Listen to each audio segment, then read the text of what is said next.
We don't communicate from reality. We communicate from the stories we carry inside of us. Welcome to the Coaching Talk series. This is where we dive into real conversations that help you lead smarter, work better, and live with balance. I'm Richard Fontenay, and in every episode, we'll unpack strategies that blend business insight with personal growth, because great leadership starts from the inside out. Join me on our other podcasts, Affiliate Marketing Secrets and Speaking from the Heart. You can find us on FontenayMagazine.com. The links are below.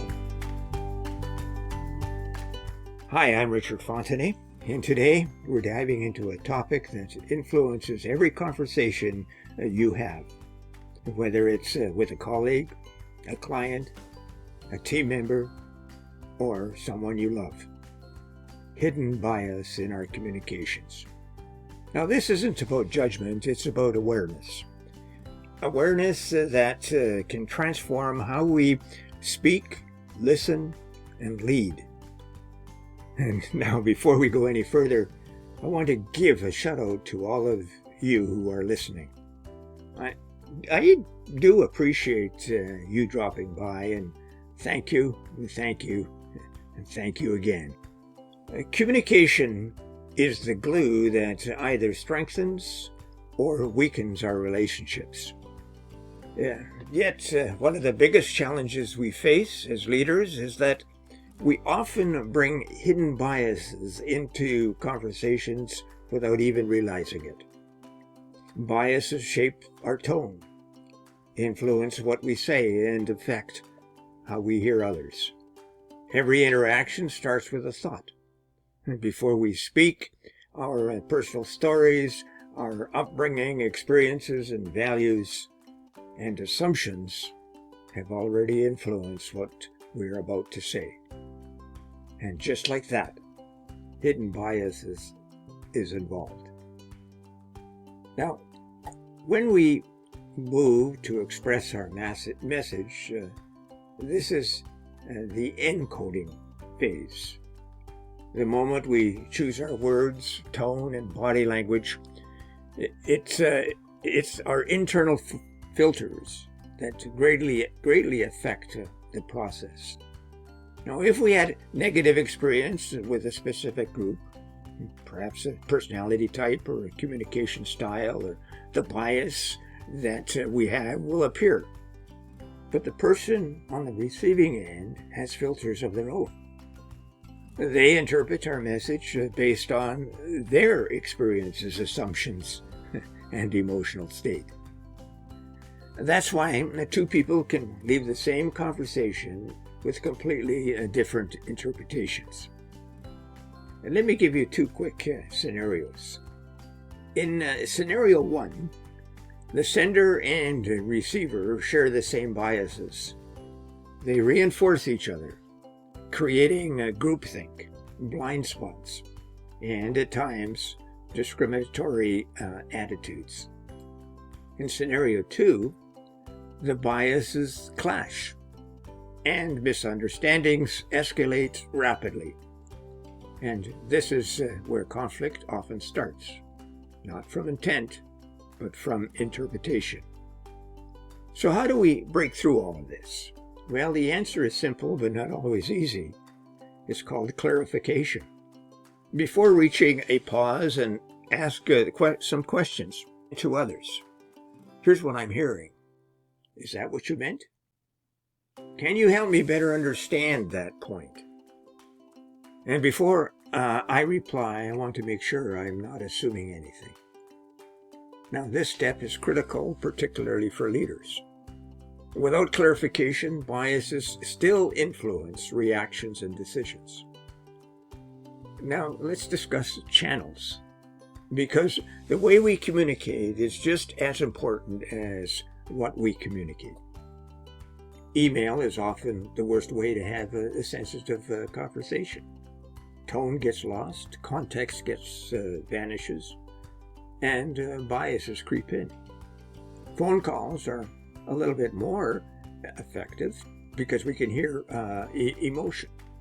And video conferencing is still better.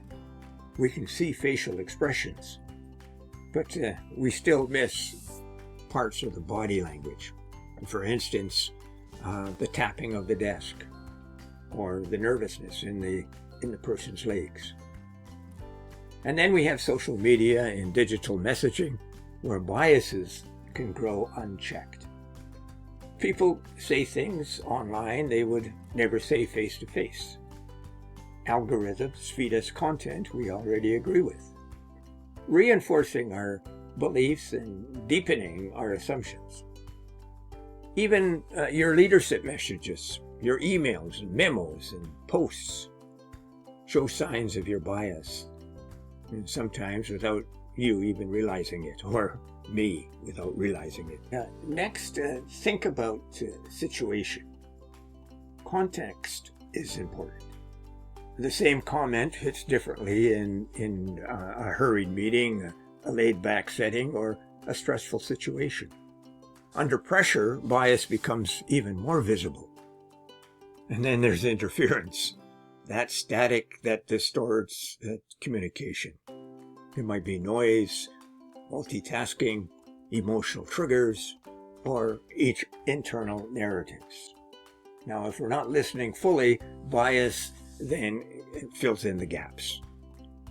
We assume intention, and we jump to conclusions. We hear what aligns with our expectations. And here's something important. Research indicates that we form impressions in 7 seconds, and some even say within 3 seconds. Hidden biases influences that moment, affecting whether we see someone as competent, trustworthy, or difficult, before they even said anything. So how do we move forward as leaders? By remembering that becoming aware of bias is not being politically correct, being emotionally intelligent.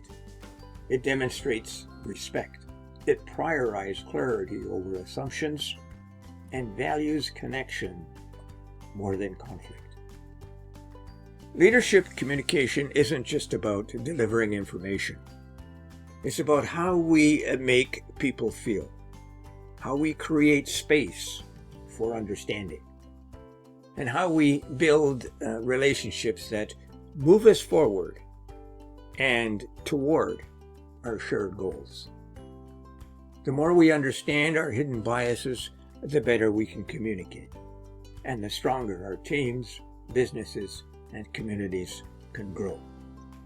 So in closing, we can ignore our biases and allow them quietly to damage our relationships, or we can choose awareness and become leaders who listen deeply, speak intentionally, and build trust with every interaction.